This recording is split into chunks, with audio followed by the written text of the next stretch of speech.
바로 말씀 전하도록 하겠습니다. 신은 왜 우리 곁을 떠나지 않는가라는 책이 있습니다. 기독교인들이 쓴 책이 아니고요, 신경정신과 의사들이 쓴 책인데, 뇌를 연구하면서 그 뇌에서 나타나는 특별한 현상에 대한 것들을 적은 책입니다. 그 책에서 이런 실험을 합니다. 유럽의 깊은 산속에 있는 수도원에 기도만 전담을 하는 우리 수녀님들을 모셔가지고 그분들을 작은 방에 들어가게 하고 그곳에서 기도를 하도록 만듭니다. 대신에 머리에 뇌파 검사를 하도록 실험을 계속해서 진행합니다. 어떤 결과가 나왔을까요? 뇌 한 부분에 굉장한 활성화가 이루어지고 또 다른 부분은 비활성화가 이루어집니다. 그런데 그렇게 일부분이 활성화가 되고 또 일부분이 비활성화되는 것이 어떤 강한 물리적인 자극이 되었을 때 나타나는 뇌파의 현상과 굉장히 유사합니다. 예를 든다면 엄청난 큰 소리에 몇 데시벨 이상의 굉장히 큰 소리를 꾸준하게 계속 자극을 받을 때, 예를 든다면 락 콘서트장에 1시간 동안 이상 있을 때 나타나는 현상이 가만히 앉아 기도하는 수녀님들에게 나타납니다. 또한 사랑하는 남녀가 스킨십 했을 때 나타나는 현상, 그리고 반려동물과 함께 몸을 부딪히며 서로 놀고 있을 때 나타나는 뇌의 현상들이 가만히 앉아 기도하는 수녀님께 나타난다는 것이죠. 사람들은 소리를 듣거나 같이 운동을 하거나 서로 몸을 부딪히며 몸에 접촉을 할 때 나타나는 현상이 아무런 물리적인 자극이 없는, 어떤 접촉도 없고 어떤 물리적인 현상도 그 몸에 나타나지 않은 그 수녀님에게, 그 기도자에게도 똑같은 현상이 나타나더라라는 것입니다. 바로 그 점에 신경정신과 의사들이 놀랐습니다. 어떻게 아무런 물리적 자극 없이 뇌 속에 그런 결과가 나왔을까? 가만히 앉아서 기도했는데 어떻게 갑자기 감정이 북받쳐 올라서 눈물을 흘릴 수 있는 것일까? 락 콘서트장과 남녀 관계에서만 느끼는 서로 다른 존재라고 느끼는 뇌의 부분이 어느 자극에 의해서 그렇지 않다, 우리는 하나다라는 것을 이 기도자들이 느낄 수 있을까? 그들은 아무 물리적 자극을 받지 않았는데 그냥 가만히 앉아서 기도만 했는데 어떻게 그런 현상을 경험하게 될까? 그러면서 그 연구를 한 기독교가 아닌 학자들이 책의 제목에서처럼 이렇게 얘기합니다. 신은 왜 우리 곁을 여전히 떠나지 않는 것일까?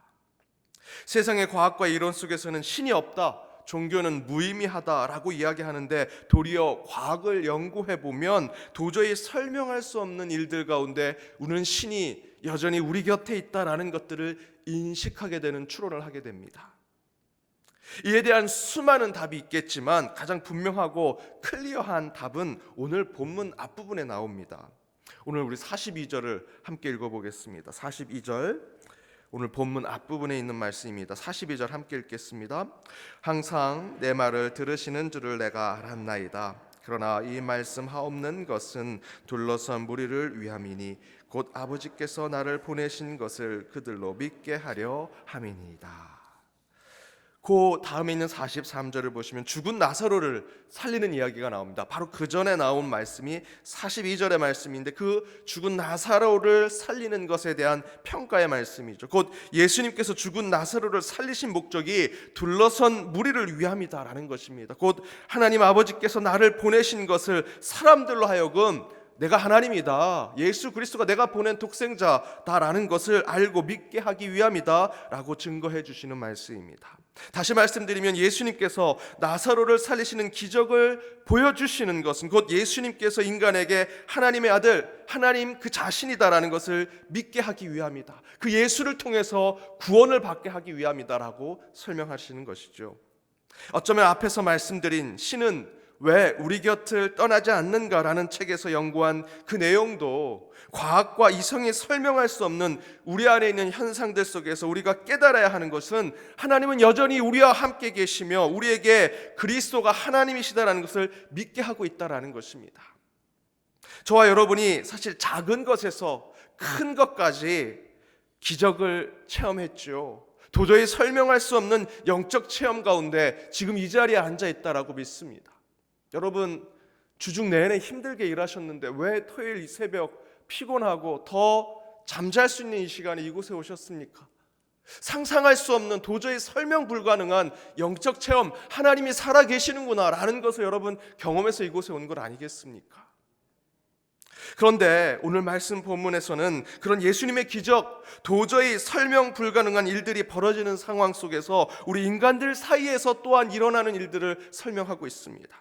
45절과 46절, 오늘 본문 앞부분 말씀입니다. 45절과 46절 함께 읽어보겠습니다.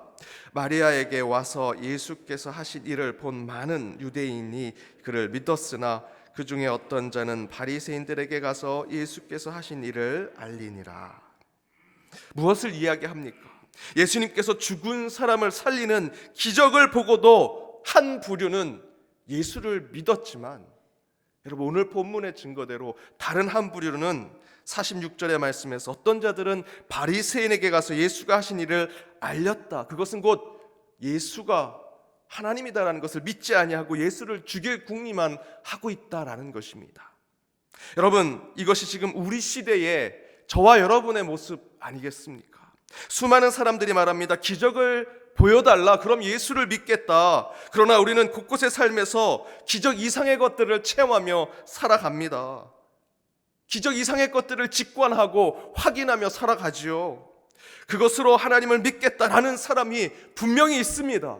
그러나 그것을 체험하고 직관하고 확인했음에도 불구하고 여전히 의심하고 불신하고 여전히 하나님을 믿지 않은 사람들도 있다라는 것입니다. 예수님인데, 예수님 정도면 그런 기적을 보여주면 모두 믿겠지라고 생각하지만 참으로 아이러니하게도 그렇지 않습니다.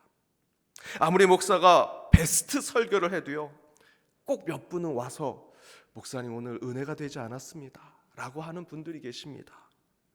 그럴 때 목사들은 이렇게 위로를 받습니다. 예수님도 12제자 중에 한 명이 배신했는데, 예수님도 설교에도 오늘 보십시오, 죽은 자를 살리셨는데도 불구하고 일부는 믿었지만 일부는 예수를 죽일 궁리를 하고 있습니다. 이처럼 아무리 예수님의 기적이 우리 눈앞에 있어도 인간은 둘로 갈라집니다. 믿음을 갖는 자와 믿음을 갖지 못하는 자. 여러분은 어디서 계십니까? 그런데 그런 기적을 보고 또 참된 하나님의 진리를 경험하고도 악하고 죄인된 인간은 더욱 하나님을 부정합니다. 53절을 함께 읽어보겠습니다. 53절 함께 읽겠습니다. 이날부터는 그들이 예수를 죽이려고 모의하니라. 성경이 증거하지요.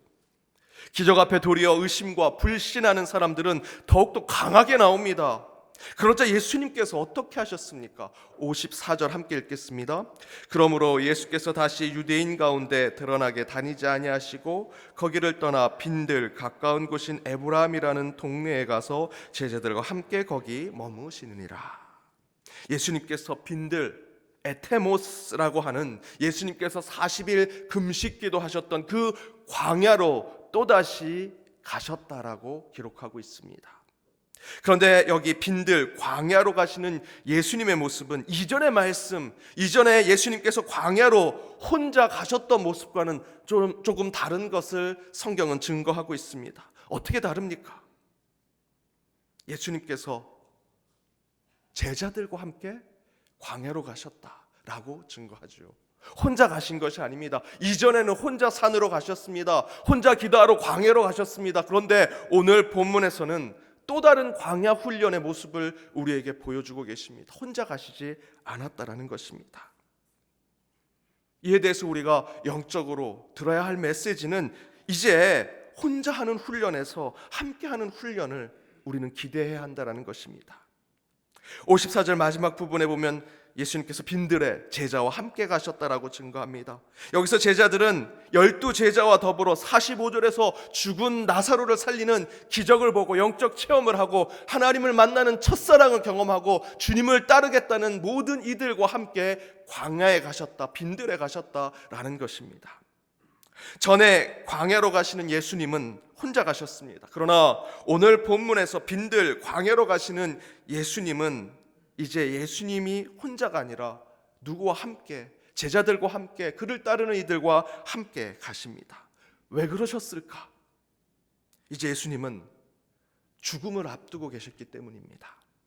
죽음을 앞두고 있다라는 것은 이제 무엇인가 남기고 떠나야 가야 한다라는 뜻을 가지고 있습니다. 죽고 아무것도 남기지 않는다면 그것은 허무한 죽음이 될 것입니다. 그래서 예수님께서는 물론 죽고 다시 부활할 것이 분명하지만 먼저 그 죽음 앞에 제자들이, 예수를 따르는 이들이 그 기적 앞에 내가 당신을 구원자로 모시겠습니다 라고 주님을 따르는 이들에게 무엇인가 남기기 위해 이제 그 빈들에 늘 혼자 가셨던 그 광야에 그들을 함께 데리고 가시는 것입니다. 그래서 오늘 본문 다다음 장인 13장에서 요한복음 17장까지는 예수님께서 전 인류의 대제사장으로 예수님 없이 이 땅을 살아가야 할 수많은 주님의 무리들에게 하나님의 영적 교훈을 가르쳐 주십니다. 또한 예수님께서 마지막 기도하실 때 예수님은 혼자 겟세마네 가시지 않으셨습니다. 제자들과 함께 올라 그들에게 중보를 부탁하셨습니다. 물론 그들은 기도하지 않았지만 마지막 때에 어떻게 기도해야 하는지를 예수님은 그들에게 가르쳐 주셨습니다. 그래서 예수님은 마지막 때에 무엇인가 우리에게 가르쳐주고 알려주기 위해서 항상 우리와 함께하기를 원하셨습니다. 이처럼 예수님은 무엇인가 의미 있고 가치 있는 것을 남기기 위해 혼자가 아니라 함께 하셨음을 우리에게 보여주십니다. 이제 그 예수님의 삶이 아니라 이제 그 삶을 우리의 신앙으로 가져와야 합니다. 우리는 도리어 거꾸로 신앙생활할 때가 많습니다. 혼자 고독하게 주님을 만나야 될 필요가 있을 때 그렇게 기도하고 그렇게 묵상해야 되는데 우리는 거꾸로 분명히 주님께서 사인을 주십니다. 골방에 들어가서 기도해라. 너 혼자 큐티하고 말씀을 읽어라. 내가 너를 1대1로 만나겠다라고 우리에게 사인을 주시고 메시지를 주시는데 우리는 거꾸로 오히려 그때 사람들을 만나러 다닙니다. 교회 일을 더 하려고 합니다. 더 나서려고 합니다. 여러분, 그때 깨달을 수 있는 방법은 매우 간단합니다. 여러분들이 자주 교회 모임에 가고 사람을 만날 때 부딪히고 어려움을 겪고 내 마음에 좀 더 불편하고 어려움을 겪는다면 지금 나는 혼자 산에 가야 하는구나. 골방에 들어가야 하는구나. 주님 하나님이 나를 1대1로 만나기를 원하시는구나 라는 것을 깨달으시면 됩니다. 반대로 진짜 사람을 만나야 하고 더 공동체를 일구고 더 함께 해야 할 때 도리어 우리는 혼자 큐티하고 혼자 묵상하고 혼자 신앙생활 하려는 잘못된 판단을 할 때가 있다라는 것입니다. 그러나 오늘 본문의 예수님은 혼자 할 때와 함께 할 때를 분명히 알고 계셨습니다. 광야라고 항상 혼자 묵상하고 혼자 기도하는 곳이 아닙니다. 골방이라고 저 높은 산이라고 나 혼자 기도하고 나 혼자 묵상하고 1대1로 주님을 만나는 곳이 아니다라는 것입니다. 때로는 함께 가야 될 때가 있습니다. 때로는 같이 기도하고 같이 울고 같이 웃으며 신앙을 나눠야 할 때가 있다라는 것입니다. 언제 혼자 해야 하는지, 언제 같이 해야 되는지 여러분 늘 깨어 기도하십시오.